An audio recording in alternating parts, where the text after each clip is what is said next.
자, 오늘 말씀은 신명기 마지막 말씀입니다. 신명기 설교는 이제 또 6년 뒤에나 하게 될 것 같고, 사도행전이 5월 1일부터 시작되기 때문에 사도행전을 시작해야 되나라는 좀 고민이 있었어요. 다음 주에 설교는 제가 하지 않기 때문에, 그렇게 되면 12일에 가서야 제가 이제 사도행전 설교를 하게 되기 때문에, 하지만 신명기 마무리를 그래도 잘 줘야 될 것 같아서 오늘은 33장과 34장의 마지막 부분을 놓고 말씀을 나누려고 합니다. 자, 여러분 행복하십니까? 라는 질문을 던져주고 싶네요. 스스로에게 한번 물어보시기 바랍니다. 행복하십니까? 이렇게 시작. 네, 진변자매는 왜 안 물어보는 거예요? 안 행복한가 요즘? 안 행복해? 아니, 그 물어보라고 빨리 스스로. 행복하십니까? 이렇게. 네. 당신은 행복하십니까? 이런 질문 잘 받기 어려운 질문입니다. 사실 쉽지 않아요. 묻기도 어렵고 대답하기가 순간 멈춰지는 질문이 행복하냐라는 질문인 것 같아요. 그래서 이 질문을 만약에 한다면 우리 민경일 집사님에게 집사 행복하세요? 이렇게 물어보면 뭐 쉽게 대답할 수도 있겠죠. 네, 행복해요. 이렇게. 그런데 제가 보기엔 대부분의 사람들은 이 질문을 받으면 바로 그러게 난 행복한가? 이렇게 생각을 이어지는 질문이, 그리고 다시 또 생각하게 돼요. 이대로 계속 살면 행복해지는 걸까? 이렇게. 우리가 이제 막연히 행복을 위해 살아가고 있는 것 같은데, 행복하냐고 물어보면 행복하다고 대답하는 사람이 많지 않을 것이고, 또 행복에 대해서 다시 한번 생각해 보게 되고, 나는 어떻게 하면 행복해질까를 많이 생각하기보단 왜 내가 행복하지 않지? 무엇이 행복이지? 이런 생각들을, 이 질문이 계속해서 나에게 질문에 질문을 낳는 질문을 만드는 게 바로 행복하냐라는 질문인 것 같아요. 근데 이제 하나로 귀결될 수 있겠습니다. 우리 일애가 속에 이런 마음이 있을 거예요. 나 행복해지고 싶다. 네. 모든 사람은 행복하냐는 질문 속에서 많은 고민을 하는데, 그 이유는 우리 속에 어떤 소망이 있어요? 나 행복해지고 싶다. 정말 행복해지고 싶다라는 마음이 있는 거죠. 그러면 이제 뭐부터 정의해야 되겠습니까? 이래야 행복이 뭘까? 행복이라는 게 도대체 뭘까? 행복해지고 싶은데, 저는 어릴 적에 저의 행복은 남들처럼 사는 겁니다. 남들이 어떻게 살았냐? 강원도 살 때 초등학교 딱 6년을 거기 살았잖아요. 이제 13년. 우리 가정이 이제 경제적으로도 어려웠고 또 관계적으로도 어려웠기 때문에 남들처럼 사는 건 어떤 의미냐면 먹고 싶은 거 먹는 거죠. 그리고 제가 정말 가고 싶었던 주산학원을 가는 게 꿈이었는데 못 갔어요. 다 다니는데 난 못 다니니까 남들처럼 좀 살고 싶다. 먹고 싶고, 먹고 싶을 때 먹을 수 있고, 공부하고 싶을 때 공부했으면 좋겠는데, 저는 문제지를 사는 게 너무 행복했어요. 가끔씩 하나 살 수 있는 전과를 사면 너무 행복했고, 그게 그렇게 행복일까 싶은데, 저는 그것으로 만족했어요. 더 바람은 없었어요. 아버지한테 원하는 것도 없었고, 어머니한테 원하는 것도 없었고, 행복의 기대치가 높지도 않았고 많지도 않았어요. 사람마다 나름의 행복에 대한 기준과 기대치가 있을 거 아니겠습니까? 그렇죠? 다 다르겠죠. 행복은 주관적인 것 같잖아요. 그렇죠? 뭔가 느낌이고 행복이라는 생각일 것 같아요. 그렇죠? 생각해보면 시대마다도 다른 것 같아요. 예전에 제가 초등학교 때의 그 행복과 지금 우리 이래와 수아와 수빈이가 초등학생에서 느끼는 행복 다르겠죠. 우리 재은이가 이제 청년의 시기로 들어갔는데, 재은 자매가 그 세대에서 누리고자 하는 행복 다르겠죠. 나라마다도 다르겠죠. 성별마다도 다를 거예요. 여성이 누리고 싶은 행복과 남성이 누리고 싶은 행복 다 다르겠죠. 그렇게 행복은 굉장히 주관적일 것 같은데, 오늘 말씀 33장 29절을 한번 보십시오. 새 번역은 이렇게 되어 있습니다. 이스라엘아 너희는 복을 받았다. 주님께 구원을 받은 백성 가운데서 어느 누가 또 너희와 같겠느냐. 근데 이게 개역성경 매일성경으로 보시면 이스라엘이여 너는 행복한 사람이로다 이렇게 되어 있습니다. 저는 이런 권면을 꼭 순종할 필요는 없는 권면이지만 매일성경을 여러분들은 개역성경으로 하면 좋겠다 이런 생각이 들어요. 왜냐하면 우리가 메인 성경을 새 번역으로 갖고 있기 때문에 다른 번역본을 일부러 볼 수 있거든요.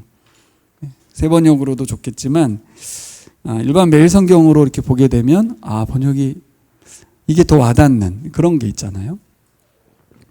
왜냐하면 이스라엘이여 너는 행복한 사람이로다 이렇게 말하거든요. 그래서 이스라엘을 한 사람인 것처럼 표현을 했어요. 시적인 표현이죠. 그리고 제가 좀 전에 말씀드린 것처럼 행복 그러면 주관적인 거라고 생각을 했는데 오늘 보면 하나님은 뭐라고 했냐면 객관적인 분이세요. 하나님은. 근데 뭐라고요? 너는 행복한 사람이야. 이렇게 말을 해주는 거예요. 행복은 자기가 느껴야지. 남이 민경열 집사님한테 당신은 행복한 사람이에요. 이렇게 말해준다는 게 수용이 되나요? 내가 행복하고 안 하고 내가 결정하는 거고 내가 느끼는 건데. 근데 하나님은 오늘 모세의 입을 통해서 이스라엘이여 너는 행복한 사람이로다 이렇게 선언을 하는 것이죠. 선언. 네가 얼마나 행복한 사람인 줄 알아? 모세가 이제 죽기 전에 마지막 이제 고별 설교 아니겠습니까? 이 신명기가. 그리고 마지막 말로 뭐라냐면 이스라엘 당신들은 이게 복수를 쓰지 않고 한 사람인 것처럼 이스라엘 당신은 행복한 사람이요. 이렇게. 사람마다 다른 행복의 기준과 기대치가 있다고 한다면 하나님이 생각하시는 행복의 기준이 있겠죠. 그러니까 이런 말씀 하시겠죠. 자신의 마지막 생의 마지막 장면에서 이스라엘이 받은 복을 말해주는 것입니다. 그 복을 통해서 행복한 백성이 된 이스라엘, 너희들은 행복한 백성이야 라고 말하는 겁니다. 근데 자 여기까지 한번 하고 질문을 한번 해볼게요. 우리 교우들에게. 여러분들은 그 행복한 이스라엘 백성들이 부러우신가요?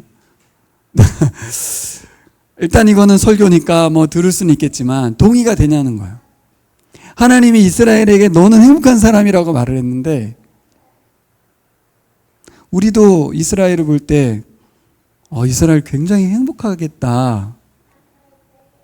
이스라엘 엄청 부럽다. 이런 생각이 들어요. 전 그래서 큐티하면서 이게 지금 말이 안 되는데 이스라엘이 뭐가 행복하다는 거지? 이런 의문이 든 거예요. 워낙 우리가 주관적인 행복의 영역을 갖고 있어서도 그렇지만 제가 설교하기에 앞서서 여러분들에게 이 질문을 드리는 이유는 너무 피상적이거나 그냥 설교로만 듣지 않고 마음에 와 닿았으면 좋겠어서 하나님이 진짜 이스라엘이 행복하다라고 말한 이유를 우리도 들어볼 텐데 그것이 우리에게도 하나님이 말씀하시는 그 행복한 사람이 되고 싶다. 이런 마음이 들려야 제 설교가 성공하는 거잖아요. 그렇죠? 네. 그래서 여러분들이 먼저 하나님께서 왜 이스라엘을 행복하다고 선언하는지 그걸 잘 살폈으면 좋겠어요.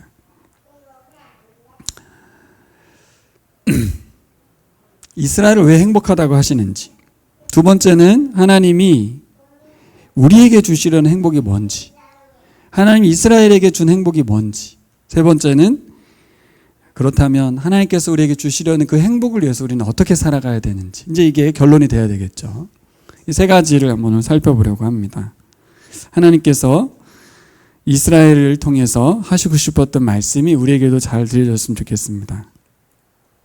오늘 말씀을 보면 여러분 행복한 사람 3명을 소개하고 있어요. 한 사람 이스라엘만 말하고 있는 게 아니라 한 사람 누구일까요? 이 3명 중에 한 사람은 이스라엘 말고 본문에 나왔잖아요. 마지막 장면에 누구 얘기하고 있어요 지금? 모세죠. 모세. 행복한 사람 모세. 또 한 사람 누굴까요? 등장인물 여호수아죠. 여호수아. 그리고 세 번째 사람이 바로 사람으로 표현된 이스라엘 백성, 이렇게 행복한 사람 3명을 소개했습니다. 이들에게 베풀어준 복을 한번 살펴보고 싶습니다. 33장 2절에 4절에 보면 왜 행복한지 나옵니다. 가볼까요? 33장, 34장 아니고 33장입니다. 자, 2절부터 4절까지 같이 읽겠습니다. 시작. 주님께서 시내산에서 오시고 세일산에서 해처럼 떠오르시고 바란산에서부터 당신의 백성을 비추신다. 수많은 천사들이 그를 옹이하고 오른손에는 활활 타는 불을 들고 계신다. 주님께서 무 백성을 사랑하시고 그에게 속한 모든 성도를 보호하신다. 그러므로 우리가 주님의 발 아래에 무릎을 꿇고 주님의 말씀에 귀를 기울인다. 우리는 모세가 전하여 준 율법을 지킨다.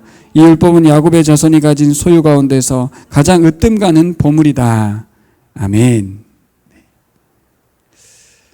왜 이스라엘은, 왜 모세는, 왜 여호수아는 행복할까요? 여기 나와 있는 것처럼 천지를 창조하시고 우주 만물을 창조하시고 주관하시는 하나님께서 오늘 본문에 보면 지구라고 하는 아주 작고 작은 별에, 그것도 신의 산이라고 하는 호렙산이라고 불리는 그 산에 임재하셨다는 거예요. 이것이 복입니다. 이스라엘이 받았던, 모세가 받았던. 신이 지구에 온 거, 신의 산에 임재한 게 왜 복이 될까? 그 다음 구절에 나오죠. 그 신이 어떤 신이기에, 그 다음 뭐예요? 주께서 뭇 백성을 사랑하시고 그에게 속한 모든 성도를 보호하신다, 이렇게 되어 있잖아요. 그 신은 다른 신과 달라서 자기 백성을 사랑하신다, 자기 백성을 보호하신다, 이렇게 되어 있습니다. 사랑한다, 보호한다, 어떤 표현입니까? 인격을 가진 하나님의 성품을 표현해 주고 있는 거예요. 여러분, 엘리야가 갈멜 산상에서 싸움할 때, 전투할 때 바알과 아세라는 아무런 반응을 보이지 않았습니다. 오직 하나님만이 살아계신 참된 신이었어요. 근데 그들은 하나님을 섬기지 않고 바알과 아세라를 섬겼어요. 왜요? 그들이 비를 내린다고 생각했거든요. 그들이 역사를 주관한다고 생각한 거예요. 누가? 행복한 이스라엘 백성이. 가나안 백성을 부러워한 거예요. 아, 쟤들은 바알과 아세라를 섬기기 때문에 복 받았네, 부러워하면서 섬겼어요. 그래서 무슨 일이 벌어졌습니까? 가나안 땅에 3년 6개월 동안 비가 안 내렸어요. 풍요의 신이고 비의 신이고, 농작물을 하는데 비는 너무 중요한데 그 비의 신이 비를 안 내려주도록, 비의 신은 하나님이셨죠. 3년 6개월 뒤에 하나님께서 비를 내리시거든요. 근데 이거를 몸으로 체험했던 백성들인데도 가나안 땅 들어가서 하나님을 버리잖아요. 그렇죠? 참 신기한 백성이에요. 네. 엄청난 은혜를 입은 거 아니에요? 그 하나님께서, 우주 만물과 천지를 창조하신 분께서 지구에 오시고 신의 산에 오셔서 그들을 사랑한다고, 그 성도를 보호한다고 말했다는 거죠. 근데 하나님, 그 신, 그 하나님이 사람을 사랑하고 보호하는 걸 어떻게 합니까? 말만 하면 안 와요? 3절과 4절이 나왔죠. 그러므로 우리가 주님의 발 아래 무릎을 꿇고 주의 말씀에 귀를 기울인다. 우리는 모세가 전하여 준 율법을 지킨다. 이 율법은 야곱의 자손이 가진 소유 가운데서 가장 으뜸 가는 보물이다. 하나님께서 자기 백성을 사랑하신다고 했는데 어떻게 아는가? 율법을 통해서 알 수 있다는 거예요. 신명기의 주제잖아요. 그렇죠? 아주 선명하게 하나님의 사랑이 들어있는 것은 율법이라는 거예요. 근데 여기서 이제 태클 걸 수 있죠.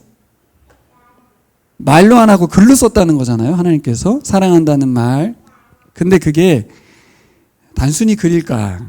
사람의 언어로, 하나님의 언어도 아니에요. 신의 언어도 아니고 사람의 언어로 알아들을 수 있게 뭐라고 썼어요? 난 널 사랑해. 내가 너희를 보호하고 있어. 이런 연애 편지 쓴 게 아니에요, 여러분.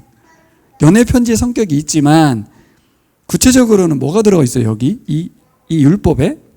우리가 지금까지 설교 들은 것처럼 이스라엘을 향한 계획을 담아놨어요. 우주 만물의 창조자이신, 역사의 주관자이신 하나님이 이스라엘을 향한, 그죠? 계획을 담겼죠. 뭐예요? 가나안 땅 들어가서 이렇게 살면 행복할 거란다 라고 한 거예요.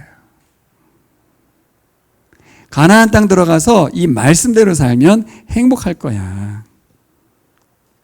근데 언뜻 보면 이게 여러분 그냥 오늘날 우리로 생각해 보면 하나님이 생각하시는 나라와 제도가 있어요. 법을 주셨어요. 그래서 너희들이 잘 지키고 살아.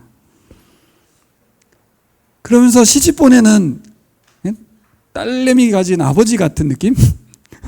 너희들 이제 그 땅 들어가면 거기 가서 이 말씀대로 잘 살면 행복할 거야. 이렇게. 우리 진자매가 아버지가 이제 편지 써가지고 이렇게 살면 그 땅에서 행복할 거야. 이렇게 말해줄 수 있잖아요. 그렇죠? 그런 식으로 하나님께서 말씀하신 것 그런가요? 이 말씀대로 잘 살면 너 행복할 거야. 여러분 정말 그렇잖아요? 이 말씀대로 선하신 하나님의 뜻이고 정말 아름다운 법이라서 지켜내기만 하면 환상적인 나라가 펼쳐져요. 정말 행복해져요. 근데 일단 이게 행복한 거죠. 예, 그런 아버지를 뒀다는 거, 그런 말씀을 해주셨다는 거, 그리고 그 말씀대로 살면 정말 행복해질 거라는 거, 이것만으로도 큰 행복이에요. 근데 여러분 우리 생각해 보여야 될 게 있어요. 하나님은 법만 주시고 말았냐는 거죠. 여기서 우리가 헷갈리면 안 돼요. 여러분 이제 우리가 그동안 생각해 봤던 게 뭐였습니까? 사람이 고안해낸 법들이 있잖아요. 지금 역사 가운데서. 그걸 제가 계속 비교했잖아요. 사람이 고안해낸 법과 하나님이 말씀하시는 법의 차이가 있다고 그랬잖아요. 가장 큰 차이가 뭡니까? 지난번에 말씀드렸듯이 사람이 고안하면 이해상충, 이해충돌의 법이 생기기 때문에 강자 중심의 법이 돼요.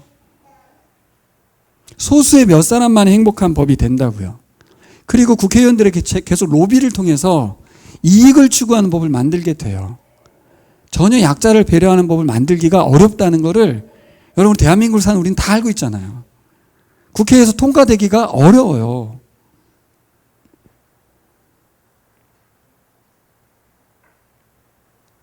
여러분 율법처럼 약자를 소중히 여기는 법들이 만들어지는 게 그렇게 호락호락하지 않아요. 인간 세상에서. 근데 이 하나님의 법은 어떤 법입니까? 몇몇 소수의 사람들만 행복한 나라가 아니에요. 어떤 나라? 전 국민이 행복한 나라예요. 전 국민이. 그 행복은 지난주에 말씀드린 것처럼 모두가 10%를 내서 고아나 과부와 이방인들을 돕는 건데 그때 말씀드렸죠. 우리는 10%만 주는 줄 알았는데 그게 아니고 10%를 모아서 90%를 만들어서 도와주는. 이건 뭐예요?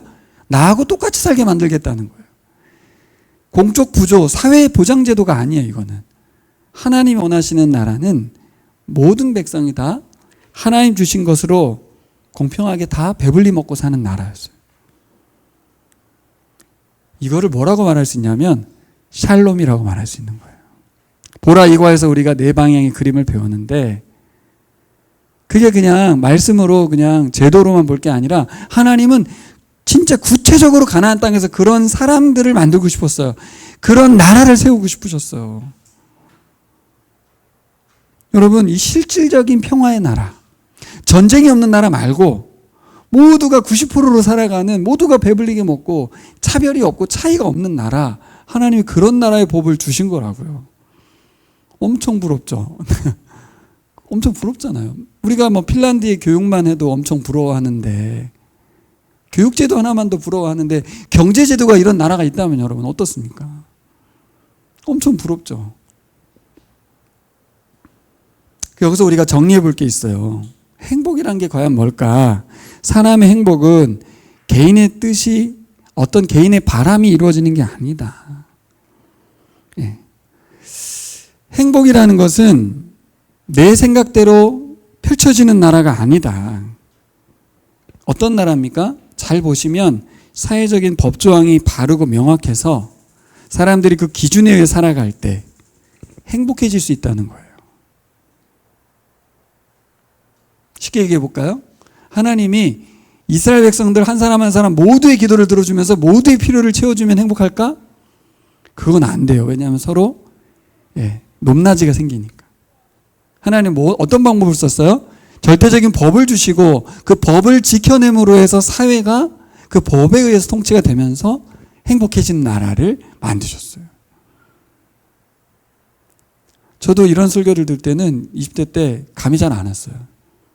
자꾸 이 신앙과 삶이 분리돼가지고 성경에서 말하는 건 옛날 이야기고 그냥 뭐 좋은 이상적인 이야기고 실현 가능성이 없는 이야기였고 그네 나라 이야기였고 지금 내가 사는 거하고 아무 상관없이 들렸는데 그렇지가 않죠.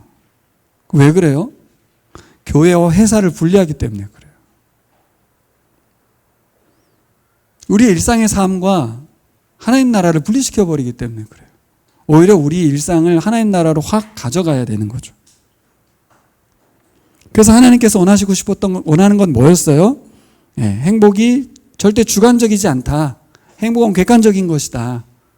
결국 이 사회 제도가 시행되고 각 사람이 하나님의 말씀에 순종하는 사람들이 되면 엄청 행복할 거라고 말한 거예요. 근데 사람들이 이 꿈을 못 꾸는 거죠. 그러니까 바알과 아세라를 섬긴 거예요, 여러분. 그러니까 그런 면에서 보면 이스라엘은 엄청 행복한 사람들이죠. 이게 실현되고 안 되고의 문제는 이제 순종에 달려있지만 이런 법을 시행하시는 왕, 그 나라의 왕의 통치를 받는 백성 얼마나 행복합니까? 그래서 4절에서 이 율법은 가장 어떻다? 으뜸가는 보물이다. 읽어보세요. 시작. 우리는 모세가 전하여준 율법을 지킨다. 이 율법은 야곱의 자손이 가진 소유 가운데서 가장 으뜸가는 보물이다. 모세가 볼 때 그런 거예요. 근데 백성들이 볼 때는요. 예, 제가 이게 의문이 간 거예요. 문제는 뭐야? 백성들이 율법의 가치를 얼마나 깨닫느냐는 거죠. 마치 이런 거예요. 예를 들어서 우리 어린이들 저를 보세요. 우리 할아버지가 손자 손녀 앉혀놓고서 이렇게 말하는 거예요. 얘야, 이 낡은 책이 우리 집의 보물이란다. 그러면 그런 사람은 이 안에 써있는 법조항들이 너희들을 엄청 행복하게 해줄 거야 라고 하면 우리 아이들이 어떤 마음일까요? 돈이나 좀 주시지. 그렇죠? 예? 무슨 이게 이 낡은 족보가 뭐라고, 그렇죠? 근데 그 족보나 이 고서의 가치를 아는 사람들은 어떤 생각이 들겠어요? 아, 이 손자 손녀들이, 이 젊은이들이 이 책의 가치를 정말 알아볼 수 있다면 뭐예요? 이 책을 말하는 거잖아요. 이 책. 이 책의 가치를 좀 알아볼 수만 있다면 다를 텐데. 제가 보기에는 뭐 저의 스승님이시고 저희 목회자였던 조용수 목사님은 그런 마음으로 설교를 했던 것 같아요. 계속해서 이 성경의 가치를 알아봤으면 좋겠는데, 근데 제가 20대 때는 못 알아봤던 것 같아요. 전도사 때도 솔직한 고백이에요. 왜? 가치를 알아봤으면 그렇게 살았겠어요? 그 말씀과 그렇게 멀었겠어요?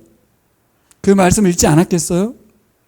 보물인데, 그 가치를 알아보고 있는데, 결국 우리의 행동이 우리가 무엇에 관심을 두고 있고 무엇에 사로잡혀 있는지를 거꾸로 증명해 보이는 거죠. 내가 뭐에 신경을 더 많이 쓰고 있는가? 내가 가치 있게 여기는 것을 시간을 많이 보내고 돈을 많이 써요. 진짜 그래요. 말씀을 배우는 자리에 돈 15만 원씩 내면서 오는 교인들이 있거든요. 애진동동 하다 보면. 대전 지역은 없어요. 너무 가깝고 알기 때문이겠지만, 목회자를 통해서 교회에서 들으려고 하는 것이겠지만, 그래도 조금 더 말씀의 자리로 나가고 돈 투자하고 시간 투자하고 이틀이나 10시간씩 앉아있고 그런 성도들 많거든요. 근데 그렇게까지 내가 알 필요는 없지. 예배 잘 드리고 착하게 살면 되는 거 아니야? 이렇게. 행복은 무엇에 의해서 온다? 돈에 의해서 오는 거야. 하나님은 돈 많이 벌게 해주는 후원자시고, 내가 병원에 입원하지 않기 위한 보호자시고, 이 정도로 우리가 하나님을 생각할 수 있는 거죠. 근데 뭐는 안 합니까? 여기서 하나님께서 의도하신 이 말씀을 깊이 연구해서 이 정신을 알아서 이 말씀을 살아내기 위해서, 이 말씀의 뜻을 파악해서 실현해내기 위해서, 그 행복, 하나님께서 말씀하신 그 행복을 추구하기 위해서 말씀을 대하냐는 거죠. 그래서 저는 개인적으로 그래요. 아직 우리 교우들 중에서도 우리가 이 성경 말씀과 이 내용이 마치 족보 읽는 것처럼, 이게 귀하다고는 하는데 이게 뭐가 귀한 거지? 네, 마치 한국인이 한문을 읽고 있는 것처럼 느껴질 수도 있겠다.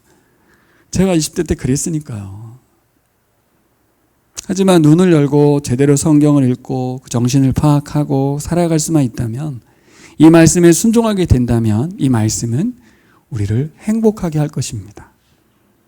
할렐루야. 네, 행복하게 할 것입니다. 그래서 이 말씀 때문에 참된 행복을 누리게 되는 사람으로 변화되기를 소망합니다. 사람이 살아가면서 누리게 되는 즐거움과 기쁨, 행복을 제대로 누리는 사람 별로 없거든요.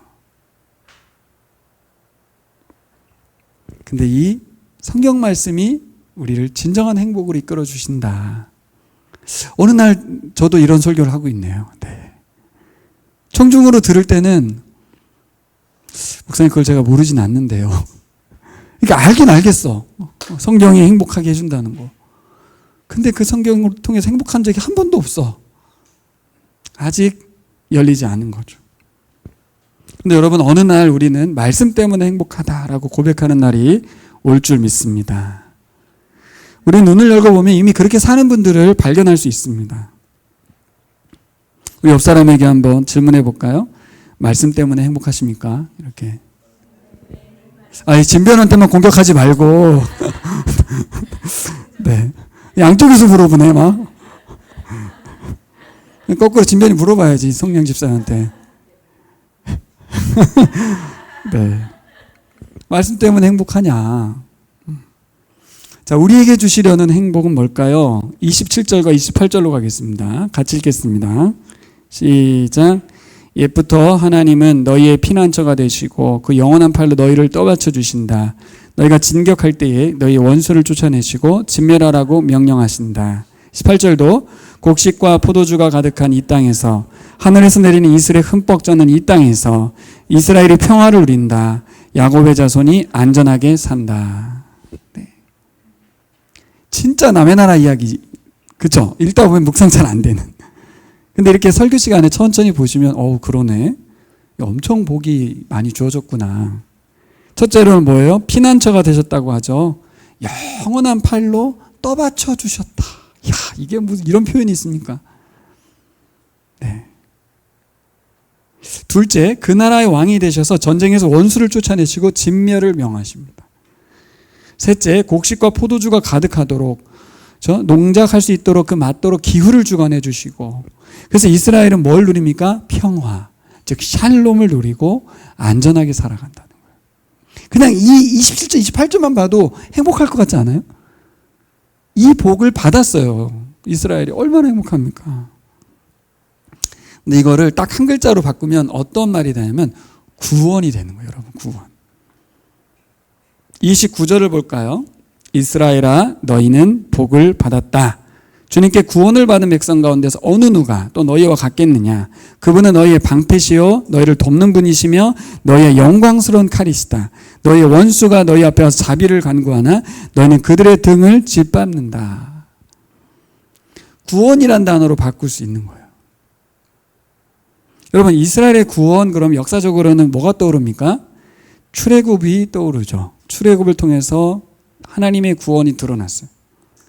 이스라엘은 손에 창이 없었고 칼이 없었어요.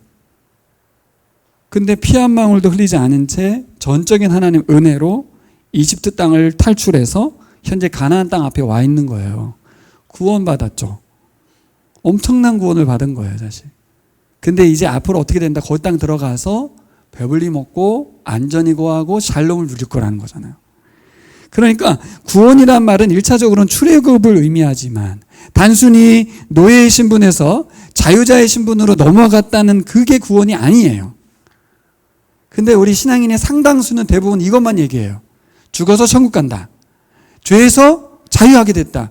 이것만 엄청 강조하는데 그것만이 구원은 아니죠. 오늘 본문에 말한 구원은 뭐예요? 그건 구원의 시작일 뿐이고 진정한 구원은 뭐예요? 가나안 땅 들어가는 거예요. 근데 가나안 땅 들어간만이 구원이 아니고 뭐가 구원이에요? 하나님 말씀이 실현되는 나라가 거기에서 살아가는 것이 구원이죠. 저도 이거를 보라를 막 가르치다가 깨달았던 것 같아요. 그러니까 좀 알긴 알았는데 헷갈렸어요. 자꾸 사형리 전하고 복음 전하고 그러다 보니까 영혼 구원 이것만 자꾸 얘기하는 거예요. 전 신학을 했으나 저는 평신도 같은 사람입니다. 막 학문으로 배운 게 아니라 깨달아 왔던 것 같아요. 아, 구원은 거듭나고 구원받은 백성으로서 이 땅에서 천국을 누리고 살아가는 게 구원이구나. 그거를 이제 깨달은 거예요. 근데 신앙생활 잘못 오해하는 분은 여전히 여기에서 열심히 잘 살아야 구원받는다. 이렇게 또 이해하세요. 천국은 갑니다. 하나님 품에 가긴 가요. 하지만 여기에서도 천국을 살 수 있다는 걸 놓치면 구원받은 게 무슨 의미가 있겠어요? 그냥 미래로 밀어놓는 거잖아요. 단순히 노예 신분에서 자유자가 된 게 아니다. 쇼셰크 탈출에 보면 자유자가 됐던 그들이 다시 감옥으로 돌아가려고 했었잖아요. 이스라엘 백성도 마찬가지잖아요. 출애굽해놓고선 다시 애굽으로 가고 싶다고 했거든요. 그들이 바라는 행복이 당장 주어지지 않으면서 젖과 꿀이 흐르는 땅 필요 없어. 오히려 고센 땅이 더 좋았어. 이집트의 나일강 유역이 너무 좋았어요. 아무리 가나안 땅을 약속한들 너무 멀고 먼 이야기로 들리지 않습니까? 천국. 근데 이미 그들은 광야에서 천국을 살았는데, 광야에서 에덴처럼 살았는데 그게 행복인 줄 몰랐어요. 지금 우리도 그럴 수 있어요. 지금 우리가 엄청 행복한 상황인데 이 행복을 모르는 거예요. 모르는 건 어떻게 드러납니까? 다른 행복을 계속 찾는 걸로. 그렇죠. 드러나는 거죠, 그냥.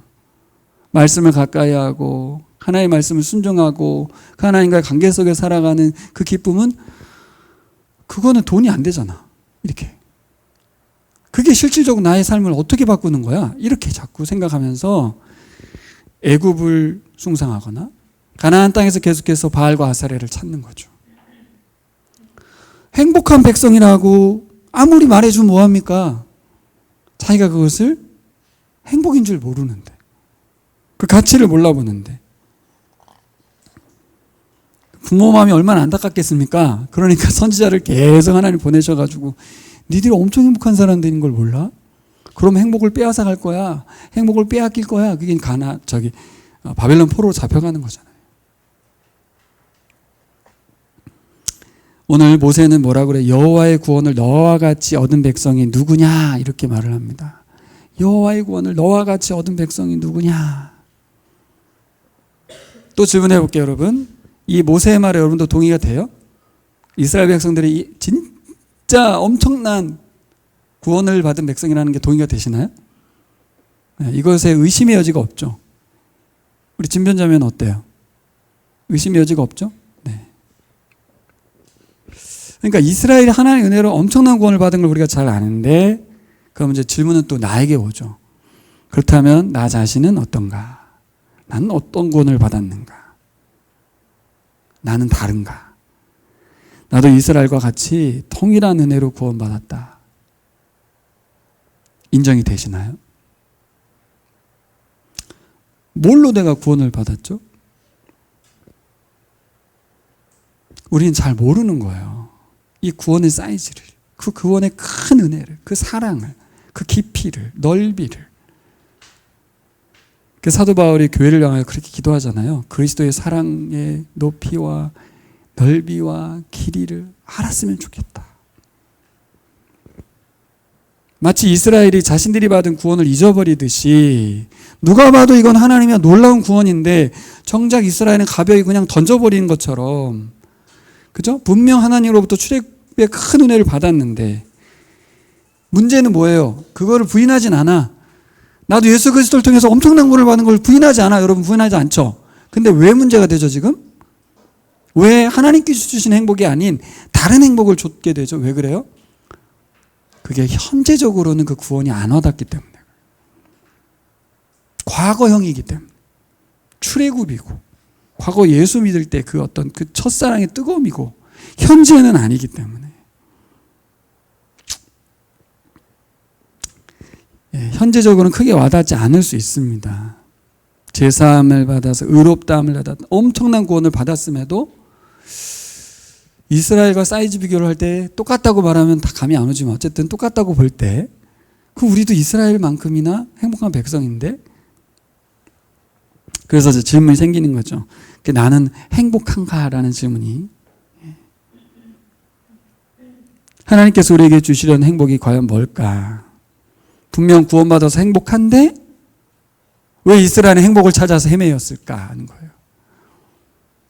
우리하고 똑같죠. 구원받은 건 너무 감사하긴 한데 난 행복하지가 않네. 그래서 자꾸 행복을 찾아 헤매이고 있습니까? 그래서 우리가 여러분 행복을 위해서 어떻게 살아가야 될지를 나누겠습니다. 세 번째, 하나님이 주시는 행복을 위해 우리가 어떻게 살아야 될까?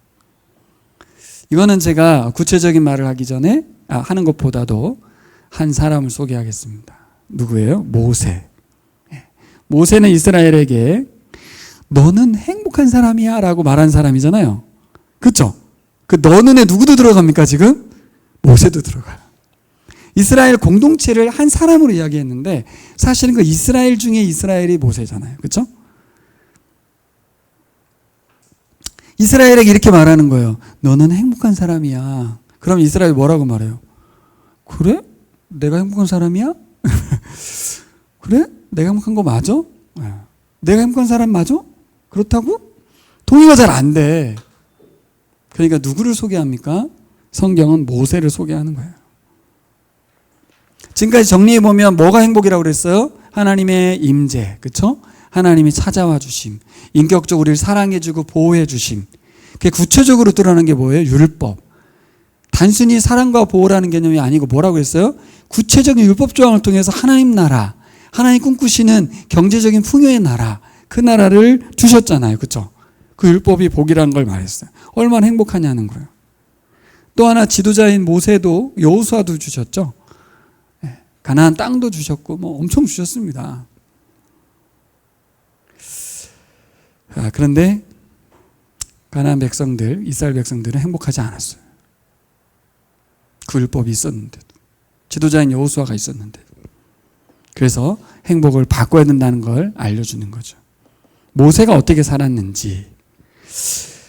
모세는 행복한 사람이었다. 34장이 이제 마지막 모세의 죽음 이야기를 하잖아요. 이제 34장으로 넘어가 보겠습니다.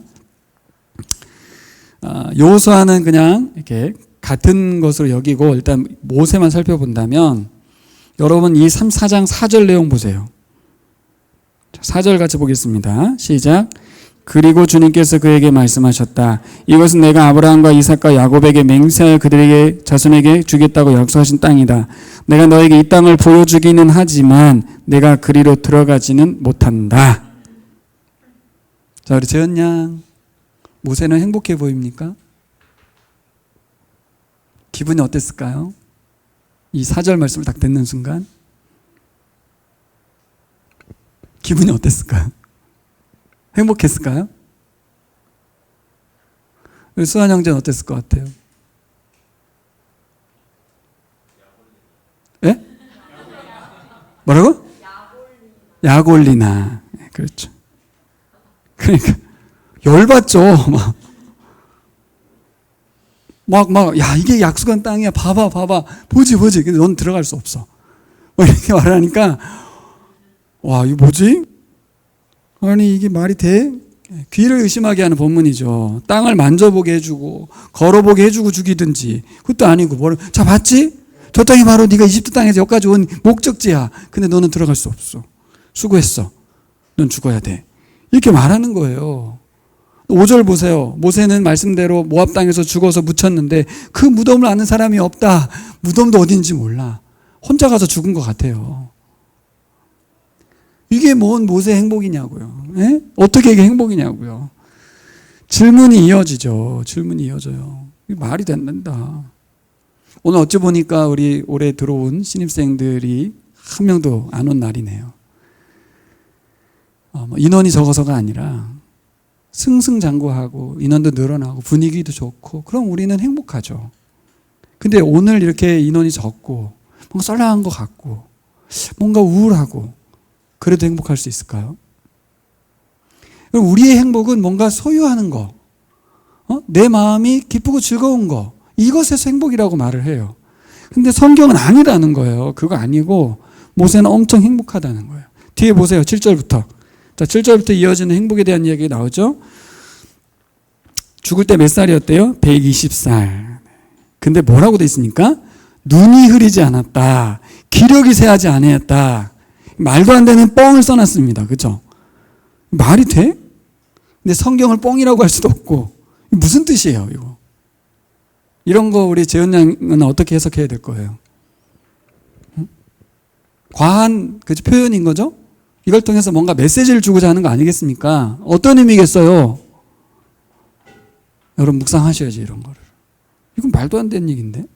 그리고 신명기 보면 나오잖아요. 그들의 신발이 한 번도 헤어지지 않았대요. 말도 안 되는 얘기를. 그쵸? 광야길을 걷는데 무슨 신발을 뭐 갈았어도 100켤레를 갈았을 텐데 신발이 뭐 손발이 부르트지도 않았대요. 다 뻥이죠, 다 뻥. 뻥이 아니고 왜 그 말을 하냐고요. 그게 어떤 의미입니까? 오늘 모세가 120살에 죽었음에도 불구하고 죽는 순간까지도 눈이 흐리지 않고 기력이 쇠하지 않았다는 얘기가 뭐예요? 이렇게 쌩쌩한 사람 하나 죽였다는 얘기예요? 하나님의 은혜로 총명하게 리더십을 발휘하다가 죽으셨다는 거죠. 그의 마지막 순간까지 그는 하나도 흐트러짐 없이 온전했다는 얘기를 해주는 거예요. 얼마나 행복한 사람이에요. 마지막에 막 여러 가지 인간으로서 사실 나약하기 때문에 보이는 여러 가지 모습들 속에서 죽잖아요, 사람이. 이 마지막 순간에 이 이야기를 통해서 주는 메시지가 뭡니까? 다음 8절, 백성들의 애도 기간 30일이나 됐어요. 한 달 내내. 9절, 모세 후계자 여호수아를 세웠는데 백성들이 모세에게 명령하신 대로 여호수아의 말을 순종했다 이렇게 돼 있어요. 그러니까 뭐예요? 권력 이양, 그렇죠? 후계자 양성이 잘 돼서 세대 개초에 성공한 지도자예요, 모세는. 10절 같이 읽겠습니다. 10절 시작. 그 뒤에 이스라엘은 모세와 같은 예언자가 다시는 나지 않았다. 주님께서는 얼굴과 얼굴을 마주대고 모세와 말씀하셨다. 행복한 사람 모세. 빨간 글씨가 중요하죠? 그 뒤에 주님께서는 얼굴과 얼굴을 마주대고 모세와 말씀하셨다. 모세가 왜 행복한 사람이에요? 하나님과 얼굴을 마주대하면서 소통했던 유일한 사람이었죠. 은혜죠, 은혜. 왜요? 우리가 잘 아는 것처럼 하나님 얼굴 보면 다 죽습니다. 하나님 앞에 가도 다 죽어요. 제사장 하는 지성소에 들어갈 때 대제사장 1년에 딱 한 번 들어가는 것도 그것도 정결법 지키지 않으면 그냥 죽어버려요. 하나님을 뵐 수가 없어요. 근데 모세는 얼굴과 얼굴을 대면하여 보고 대화까지 했다는 거잖아요. 이 얘기는 어떻게까지 되냐면 마지막 생의 마지막 순간까지 하나님과 함께 했다는 거예요. 총명했다는 말이 뭐예요? 그죠? 그가 흐리지 않았다는 말이 뭐예요? 하나님이 그와 함께 했다는 이야기죠. 그래서 33장 1절은 뭐라고 시작하냐면 하나님의 사람 모세라고 시작해요. 33장 1절 시작할 때 하나님의 사람 모세. 자, 이 얘기는 여호수아를 하나님의 사람 여호수아 이렇게 말하지 않거든요. 모세만 허락해 줬던 은혜가 있었습니다. 그럼 뭐예요? 하나님 모세만 편애하신 거예요? 특별히 대한 거예요? 그렇죠. 특별히 대했어요. 그럼 우리는 아니에요? 버려진 거예요? 아니거든요. 이곳에서 이제 모세가 영광스러웠던 거예요. 자기 자신이 하나님과의 관계 속에서 대면하여 본 사람으로서 후대가 기록된 부분에서 위대한 사람이긴 한데 왜 이스라엘은 모세와 같이 행복한 사람일까요? 그동안 하나님이 대면하여 주었던 그 말씀, 모세에게 알려주었던 그 모든 말씀이 어떻게 됐어요? 기록되어서 이스라엘 백성들에게 전달됐거든요. 하나님께서 모세에게 베풀었던 그 은혜를 이스라엘 백성 모두에게 또 우리들에게 하나님의 말씀을 신의 언어를 사람의 언어로 바꿔서 성육신인 거죠 이거. 예? 못 알아듣게 해야 신비하고 그거를 경외심을 가질 거 아니에요. 근데 왜 인간의 언어로 쓰냐고요. 이게 기독교예요. 다른 종교와 달라요. 예전을 강조하지 않잖아요. 예전 다 집어치우라고 하잖아요 예수님이. 여러분 여호수아도 모세와 같은 사람이 될 수는 없었어요. 특별한 은혜가 있었어요. 모두가 예수 믿는 사람하고 같을 수 없어요. 하나님이 이 그리스도인들에게만 주는 특별한 은혜가 있어요. 하나님 우리와 함께 해주시는 거예요. 하나님의 얼굴을 대면하여 말씀을 듣고 받을 수 있었던 모세의 은혜가 이제 어떻게 돼요? 기록된 율법의 말씀을 통해서 이스라엘에게 전달됐다. 또 큰 은혜는 뭐예요? 두 번째 구원의 은혜죠. 출애굽의 은혜가 과거였다면 이제 어떤 은혜가 기다리고 있어요? 모세는 맛보지 못하는 이 광야 이스라엘이 이제 가나안 땅 들어가서 하나님의 말씀에 순종해서 벌어지는 하나님 나라. 그건 누구만 얻어요? 이스라엘 백성만 얻잖아요. 모세는 맛보지 못합니다. 차별이에요? 잘 들으셔야 돼요. 지금 여러분 길을 쫑긋 세우고 헷갈릴 수 있어요. 모세가 분명히 차별한 거 맞는데 또 모세 역차별되고 있죠. 가나안 땅 못 들어가고 있잖아요. 그래서 그들은 어떤 은혜를 입습니까? 이제 그 땅에 가서 하나님 말씀을 얼굴은 되면 못하나 그분의 음성으로 전달됐던 기록된 말씀을 순종함으로 그분의 뜻이 실현되는 나라를 살아갈 수 있어요. 모세는 못 누립니다. 여러분 언제 이스라엘이 하나님 말씀대로 순종할까요? 더 쉽게 말해볼까? 언제 우리 재현이가 부모님 말씀 잘 듣고 순종할까요? 물론 용돈을 많이 주시면 되긴 하는데 그거 말고 언제 자발적으로 내가 엄마 말씀, 아빠 말씀 순종하게 될까요? 엄마, 아빠를 사랑할 때죠. 부모님을 신뢰할 때예요. 사랑하면 상대방에게 충성하게 됩니다. 사랑하기 때문에 충성하는 거예요. 친하면 상대방의 말을 좋아하게 되겠죠. 이스라엘에게 베푼 축복의 말씀, 그렇죠? 이 토라, 이게 토라가 구원과 연결되어 있잖아요. 하나님 구원해 주신 건데 그 중심에 뭐가 있어요? 하나님과의 친밀한 교제가 있어요. 무엇이 행복인가? 토라가 행복인가? 가나안 땅이 행복인가? 다 행복 맞죠? 근데 그걸 진정으로 행복하게 하는 그게 뭐예요? 하나님과의 관계잖아요. 하나님과의 교제. 말씀이 하나님의 보호와 또 구원이 진정한 행복으로 이어지려면 가장 중요한 게 뭐예요? 모세처럼 하나님과 친해지는 거예요. 그래서 11절과 12절 말씀을 보시면 읽어볼까요? 시작. 주님께서는 그를 이집트의 바로와 그의 모든 신하와 그의 온 땅에 보내셔서 놀라운 기적과 기이한 일을 하게 하셨다. 12절. 온 이스라엘 백성이 보는 앞에서 모세가 한 것처럼 큰 권능을 보이면서 놀라운 일을 한 사람은 다시 없다. 네. 그렇죠. 모세는 전무후무한 존재였다라는 기록이죠. 사람들은 모세를 위대한 지도자로 존경할 수밖에 없었어요. 근데 그러다 보니까 상대적으로 우린 아닌데, 모세는 하나님이 특혜를 주시고 은혜를 주셨는데 난 아닌 것 같은데, 난 평범한데. 근데 여러분 본문을 잘 살펴보셔야 돼요. 모세가 위대한 사람인지. 그 주어는 뭡니까? 주어는 주님께서는. 개역성경 여호와께서는이에요. 성경이 모세를 높이고 있는 듯 보입니다. 그렇죠? 모세를 엄청 높여주고 있는 것 같아요. 근데 잘 보시면 주어는 주님께서 하신 거예요. 주님께서. 여러분 모세가 어떤 사람인가? 처음부터 위대한 사람 아니었죠.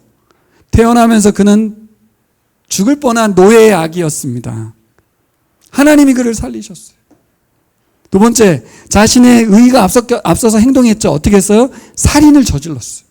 그래서 그는 어떤 사람이 됐습니까? 죽음의 위기에 놓인 이집트의 왕자. 이집트의 왕자면 뭐해? 죽음의 위기에 놓인 사람. 세 번째는 그는 어떤 사람이었습니까? 광야로 도망가서 40살부터 80살까지 인생이 가장 황금기인, 가장 행복하게 누려야 될 그 시기에 그는 거기 가서 유목민으로 살았어요. 전혀 행복하지 않아. 처음부터 죽을 뻔했고, 두 번째도 죽을 뻔했고, 세 번째는 죽은 자와 같이 지냈어요. 40년이나. 노예의 아기고 이집트의 왕자였고 그러나 도망자였고 유목민이었던 모세. 그 어떤 시점도 그는 위대하거나 대단하지 않았습니다. 하지만 그가 하나님이 주어로 사용될 때, 그렇죠? 그를 부르신 하나님 명령에 순종하여 움직일 때, 그때입니다. 하나님이 주어인 때는 언제입니까? 내가 하나님의 말씀에 순종할 때가 하나님의 주어가 되는 거예요. 11절에 11절 바로 앞에 모든 기적과 이사를 통해 하나님을 드러냈죠. 그렇죠? 네. 그를 통해서 만나가 내리고 반석의 샘물이 터지고, 모세가 아니었다면 이스라엘은 광야에서 다 죽었을 거예요, 여러분. 모세는 사람들의 눈에 위대한 하나님의 사람으로 보였습니다. 사람들의 눈에는 그렇죠. 우리들 눈에도 그래요. 근데 잘 보시면 모세가 위대한 게 아니고 하나님의 사람 모세가 위대한 거예요. 말씀에 순종했던 모세가 위대한 지도자가 된 것이지, 모세 자체가 위대한 사람이어서 그렇게 된 게 아닙니다. 우리도 적용할 수 있겠죠, 여러분? 우리가 위대해진다고 되는 것도 아니고. 모세가 마지막 순간 가나안 땅 보여주면서 너는 저곳 들어가지 못해 라고 할 때 모세가 아무 말하지 않잖아요.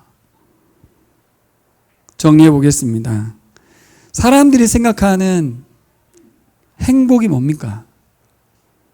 여러분들이 원하는 행복이 뭡니까? 나의 바람과 나의 뜻이 이루어지는 거잖아요. 그렇죠? 근데 하나님께서 우리에게 주고자 하는 진정한 행복은 뭡니까? 뭐예요? 하나님의 뜻이 이루어지는 거예요, 여러분. 따라해 볼까요? 하나님의 뜻이 이루어지는 것. 네. 그렇게 해석해 보십시오. 자, 저를 보세요. 그렇게 해석해 보실 때 모세에겐 하나님의 얼굴을 보여주시고 특혜를 주셨어요. 그게 하나님 뜻이에요, 여러분. 근데 우리에겐 안 합니다. 근데 모세에겐 안 해준 게 있죠. 가나안 땅은 못 밟게 했어요. 근데 우리에게는 가나안 땅을 밟게 해줬어요. 그게 하나님 뜻이에요. 모세는 여기까지고 여호수아야, 그게 하나님 뜻이에요, 여러분. 하나님 뜻이 이루어지는 게 우리에게 가장 행복한 순간이 되는 겁니다. 하나님의 뜻은 우리가 생각하는 것처럼 많아지고 높아지고 좋아지고 기분 좋은 거 아니고, 그저 하나님의 뜻이, 하나님 나라가 확장되어져 가는 것이 우리에게 가장 유익하다고 말씀하고 계세요. 이걸 우리가 수용한다면 이제 가끔씩 내가 세상 행복을 추구하고 있을 때, 아차, 이게 진정한 행복은 아니지. 하나님 뜻이 이루어지는 것이지. 쇠락의 길을 걸을 수도 있지. 광야 40년처럼 빈 털터리가 될 수도 있지. 죽은 것 같이 살아갈 수도 있는 날이 있지. 하지만 하나님이 함께 하시기 때문에 행복한 사람. 그래서 예수님께서 우리에게 이런 기도를 가르쳐 줬죠. 읽어볼까요? 하늘에 계신 우리 아버지, 아버지의 이름을 거룩하게 하시며 아버지의 나라가 오게 하시며 아버지의 뜻이 하늘에서와 같이 땅에서 이루어지게 하소서. 저는 기도를 잘 못합니다. 그래서 저는 이 기도만 합니다. 모든 기도 제목에 이 기도를 딱 집어넣으면 다 기도가 돼요. 우리 재현이를 하나님께서 통치해 주십시오. 우리 신혜 집사님 하나님 뜻 가운데 머물게 해 주십시오. 모든 것을 이 기도에 대입시키시면 기도가 엄청 많아져요. 너무 기도할 게 없는데, 없긴 왜 없겠어요. 하나님께서 다스려 주시고 하나님 뜻이 이루어지기를 기도하는 거예요. 주기도문의 기도는 그냥 외우라고 한 기도가 아니라 기도하는 데 있어서 가장 중요한 덕목을 알려주신 거죠. 자, 말씀을 정리해 보겠습니다. 한번 따라해 볼까요? 나는 행복한 사람입니다. 이제 자신 있게 말할 수 있겠죠? 예, 말할 수 있을 겁니다. 여러분은 진짜 행복한 사람입니다. 모세의 이 말을 이스라엘을 향한 말로만 듣지 말고 우리를 향한 말씀으로 받아들이시면 좋겠어요. 왜요? 이미 똑같죠? 말씀을 받았고 구원을 받았죠. 근데도 내가 일상 가운데 행복이 느껴지지 않는 이유는 뭘까? 모세가 누렸던 행복을 기억하라. 모세가 말한 건 뭐였어요? 환경이 좋아서도 아니고 소유가 많아서도 아니고 건강해서도 아니고, 우리가 생각하는 행복은 뭐 우리만 잘 사는 게 행복이잖아요. 그렇죠?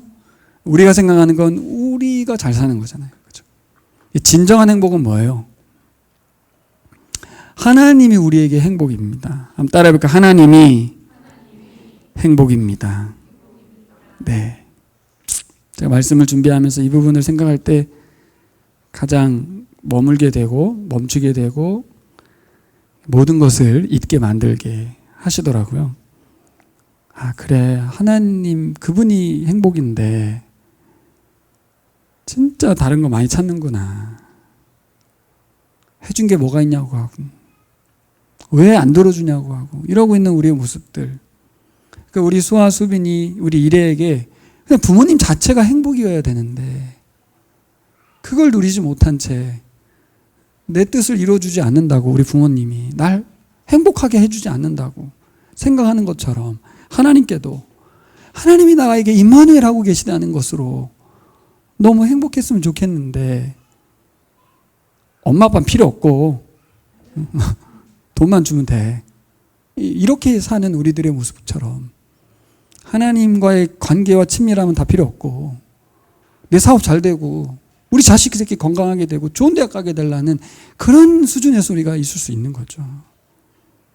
근데 이거는 뭐 추구해서 될 일은 아니고 하나님이 행복이어야 행복인 겁니다. 그렇죠? 네. 하나님이 행복이어야 행복이죠. 여전히 내가 돈이 행복인데 그게 바뀌나요? 여러분, 다른 것이 행복이 아니다. 오늘 말씀을 들은 하나님, 그분이 우리의 행복임을 아는 것. 그래서 하나님과 더욱 친밀해져서 행복을 만끽하면서 사시기를.